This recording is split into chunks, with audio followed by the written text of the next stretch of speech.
इस वाक़ये ने ऐसी बात को जन्म दिया जो मैंने पिछले 6 सालों से दबा कर रखी थी। 2010 में मेरी मॉम प्रेग्नेंट थी और इस प्रेगनेंसी का एंड मिसकैरेज से हुआ। मैं 11 साल का था और मेरी मॉम के मिसकैरेज से मेरी ज़िंदगी पर बहुत गहरा असर पड़ा, क्योंकि मैं छोटी उम्र से ही अपने भाई या बहन के आने की दुआएं करता था।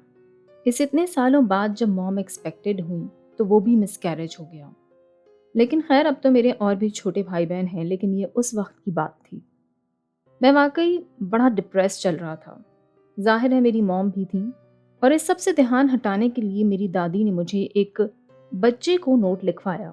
किसके नाम का ये जाहिर नहीं किया, बस वो बेनाम नोट था, और वो लिखवा कर उन्होंने मेरे हाथों से ही कैंडल फ्लेम से उस नोट को राख करवा दिया।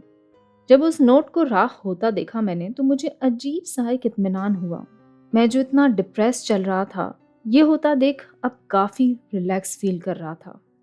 आई नो आप लोगों के लिए ये बड़ी अजीब सी बात होगी, लेकिन शायद दादी का इसमें कोई नुस्खा छुपा हुआ था, या कोई हो सकता है पुराने वक्तों का ये रिचुअल हो जो काफ़ी स्पिरिचुअल था। मुझे लगता है कि दादी ने मेरी उस बहन या भाई जो भी था उससे इस तरह से अलविदा करवाया। खैर, एक रात मैं बाथरूम में था तो मुझे बहुत क्लियर छोटी सी बच्ची की आवाज़ आई, जैसे वो अपनी माँ को ढूंढ रही हो।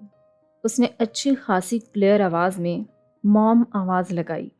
मैंने समझा शायद डैड टीवी देख रहे हैं तो टीवी से आई होगी, लेकिन जाहिर है कि वो कोई ड्रामा या फिल्म नहीं देख रहे थे, वो न्यूज़ चैनल लगाए बैठे थे।